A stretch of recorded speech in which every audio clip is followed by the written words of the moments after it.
ये 2024 की नवीनतम रिलीज की गई फैंटेसी डिजास्टर सीरीज है और एक सुपर एंटरटेनिंग भूतिया विषय वाली फिल्म भी है। कहानी पिछले सदी के यूरो अमेरिकन महाद्वीप के एक हॉन्टेड रिसर्च सेंटर पर आधारित है, जहां अचानक धुआं उठता है। सूचना पाते ही फायर ब्रिगेड तेजी से मौके पर पहुंचती है और दरवाजे के फांक से एक नीला धुआं निकलता देखती है। टीम लीडर दरवाजे पर हाथ रखते हुए सावधानी से आगे बढ़ता है, लेकिन उसे दरवाजे का असामान्य ठंडापन महसूस होता है।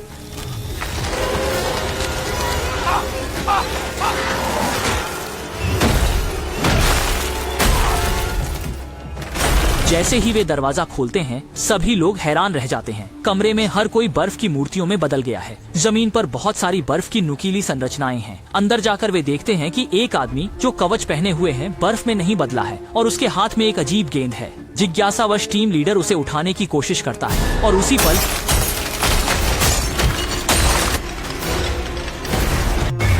पलक झपकते ही समय 100 साल आगे न्यूयॉर्क आ जाता है। एक पुरानी कार सड़क पर चल रही है। तभी जमीन से एक अजीब वस्तु फटकर निकलती है। कौन है वो रसोई का भूत है।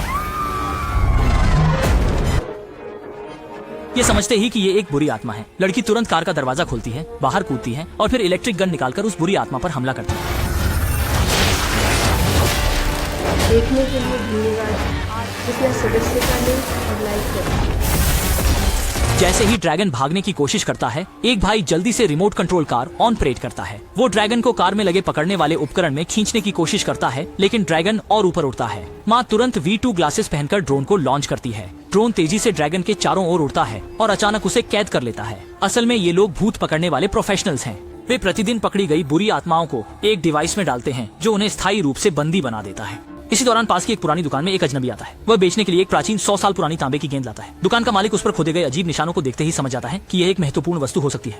तो वह तुरंत अपनी मानसिक ऊर्जा डिटेक्टर निकालता है, परीक्षण करता है और अगले ही क्षण डिटेक्टर की रीडिंग अचानक से गिर जाती है। पूरी पुरानी दुकान जोर जोर से हिलने लगती है। शेल्फ पर रखी कांच की बोतलें बर्फीली दिखने लगती हैं। बाहर सड़क पर एक ड्रैगन जैसी आकृति दिखाई देती है, जो किसी चीज की तलाश में होती है और उसका लक्ष्य भूमिगत कमरे में मौजूद खंड त्वरक है।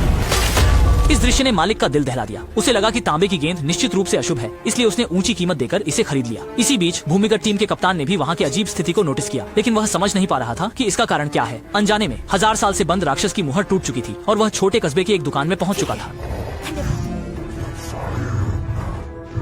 हाँ दोस्त, ये साइन पढ़ो।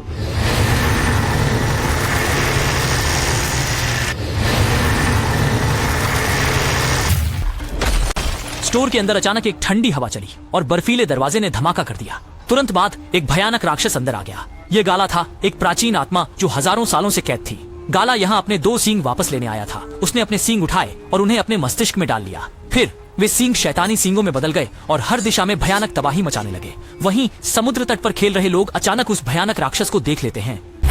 शांत समुद्र पर एक विशाल बर्फ का डब्बा तैरता हुआ आता है। हवा और लहरों के साथ लोग चारों ओर भागने लगते हैं, लेकिन वे अभी बाहर नहीं निकले थे कि अचानक आसमान से अनगिनत बर्फ की सुई गिरने लगी। इसी के साथ बिजली, तूफान और बर्फ के बादलों ने पूरे शहर को ढक लिया। तापमान तेजी से गिरने लगा और हल्के कपड़े पहने लोग ठंड से कांपने लगे। सड़कें भी जमने लगी और बर्फ की सुई सीधा चलती हुई कारों को भेद देती है। कुछ ही पलों में पूरा शहर बर्फ के एक महल में बदल गया। गाला का उद्देश्य पृथ्वी के कैद खाने का दरवाजा तोड़ना था, लोगों को खौफनाक शहर में बदलने का प्रयास। घोस्टबस्टर्स की टीम फौरन पूरी हथियारबंद टीम के साथ तैयार थी। वे बर्फ के दानव का सामना करने के लिए तैयार हो गए। उन्होंने हमला शुरू कर दिया। लाखों वोल्ट का विद्युत प्रवाह गाला के शरीर को छू गया, लेकिन उससे गाला को केवल हल्की सी झंझनाहट हुई। उसने बिजली की धार को फ्रीज कर दिया जो उस पर चलाई गई थी। फिर उसने जोर से फूंक मारी और जमीन फट गई। एक बड़ी गहरी खाई उत्पन्न हो गई।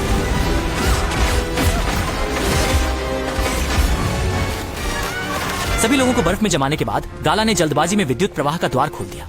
चमकती हुई लाइट ने अंधेरे शहर को रोशन कर दिया। इसके साथ ही अनगिनत आत्माएं जमीन से निकलीं और सभी दिशाओं में फैलने लगीं। सौभाग्य से संकट के समय लड़की तुरंत पहुंच गई। गाला के मंत्र के बीच उसने संशोधित गन उठाई और उस पर हमला कर दिया।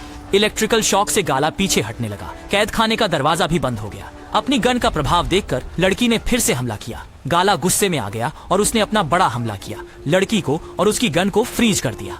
फिर गाला ने अपनी दानवी हथेली बढ़ाई और लड़की की आत्मा को सोखने की तैयारी की। सौभाग्य से संकट के समय पर उसकी आत्मा मित्र प्रकट हुआ और उसने अपनी आत्मा की ज्वाला जला दी। एक तरफ खड़ा अग्नि आत्मा योद्धा तुरंत सक्रिय हुआ और आग की लपटें फैलाई।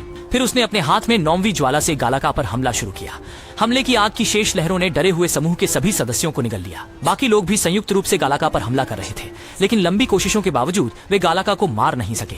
एक अनुभवी सदस्य को अचानक एहसास हुआ कि वे इसे पदार्थ यंत्र से सील कर सकते हैं। जल्दी से कुछ लोग भूमिगत कक्ष में गए, जबकि अन्य लोग गालाका से घिरे थे। उन्होंने शुरुआती उपकरणों को फिर से चालू कर दिया।